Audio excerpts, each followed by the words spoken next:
Doctor Who Season by Season. Season 21 Review. Season 21 of Doctor Who aired in 1984. It was the third and final season to star Peter Davison as the fifth Doctor and the fourth season to be produced by John Nathan Turner. Season 21 was also the third season to feature Eric Saward as script editor, the fourth to feature Janet Fielding as Tegan Jovanka, and the second to star Mark Strickson as the enigmatic Turlough, although this lineup would have changed completely by the end of the season. The season begins with Warriors of the Deep, the third and final story to be written by John E. Byrne. Byrne's first two stories, the Season 18 story The Keeper of Traken and the Season 20 Tale Arc of Infinity, are two of the biggest bores of the 80s, and his third crack of the whip is not much of an improvement. Fan legend has it that Warriors is an embarrassingly incompetent production of a fine script, but I reckon the truth is closer to it being an embarrassingly incompetent production of a script that was pretty fucking terrible to start with. Warriors sees the return of the Silurians and the Sea Devils for the first time since 1970 and 1972 respectively, and the first on-screen team-up of the two supposedly related creatures. The monster designs are fine enough, aside from the rather silly decision to make the Silurians' third eye flash when they're talking to let us identify who's speaking, when the original function of it was a sort of psychic weapon. However, in character and conception they may as well be Cybermen, and indeed this story is a pretty obvious attempt to replicate the success of Season 19's Earthshock but with different monsters. It doesn't work, not least because the acting is awful and the direction shit, but because of even deeper script issues. The Doctor acts in the manner that he did in the 70s stories of trying to see both sides, except that in this case there is no moral ambiguity to speak of. The Silurians and Sea Devils are launching an unprovoked attack in a bid to commit genocide. The humans act to defend themselves. For the Doctor to chastise the humans for so defending themselves against an unprovoked and vicious assault and try to defend the aggressors when not one of them shows any interest in negotiation or peace not only makes it clear that the writer didn't understand the original stories, but has the even more disturbing consequence of making the Doctor look like a complete prick and moral hypocrite. This is something that is sadly commonplace during the 10th Doctor's era but is wildly out of character for the 5th and is just awful.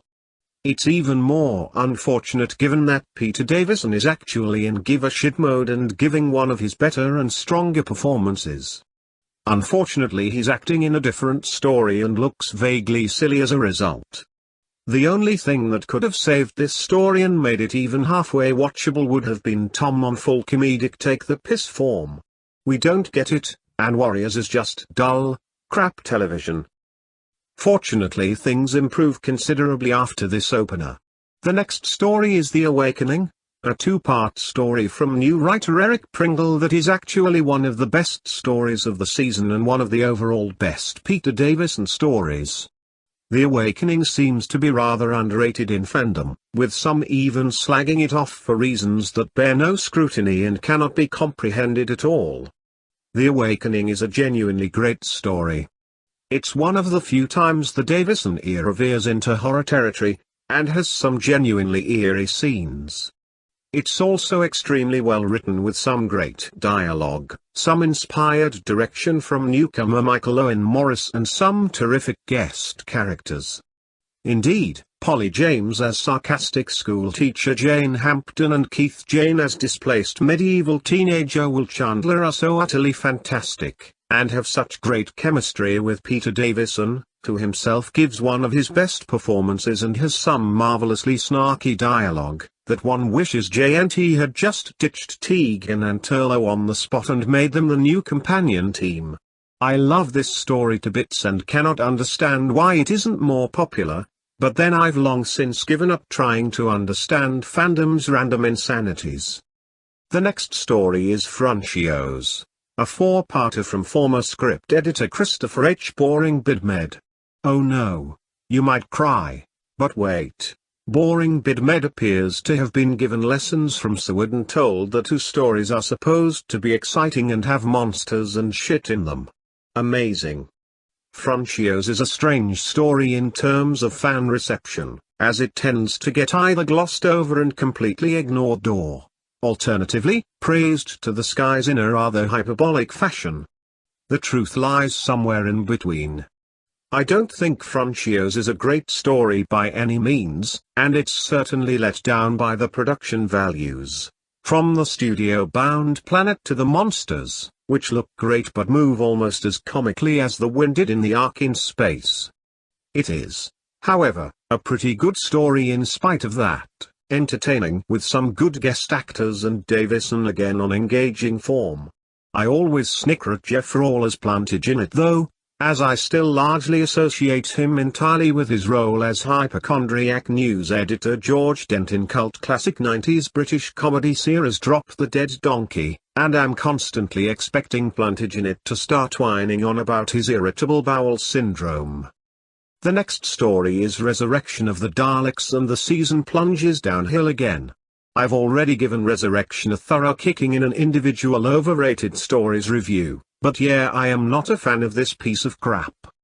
Bizarrely, fandom seems to rate this doggerel very highly, something I can only put down to the number of bangs and flashes and Daleks in it, because as a story it's a fucking mess of unrelated plot threads that never come together to make anything sensible, with largely irritating or non-existent guest character and pages of such cliched wannabe macho dialogue that it would make Hollywood 80s action movie writers blush and never dare show their faces in public ever again. The worst Dalek story of the 80s and a right pile of crap. On the plus side, Tegan finally, and I do mean finally, leaves. Yay! The next story is Planet of Fire by Peter Grimwade. Grimwade wrote the shockingly bad season 19 story Time Flight, but also wrote the shockingly good season 20 story Mordrin Undead. Planet of Fire sits somewhere in the middle of these. It's nowhere near as good as Mordine, but it certainly isn't anywhere near as shite as Time Flight either. It's certainly helped by a fantastically slick production with the Lanzarote location shooting lending tremendous atmosphere and really expensive feel to proceedings.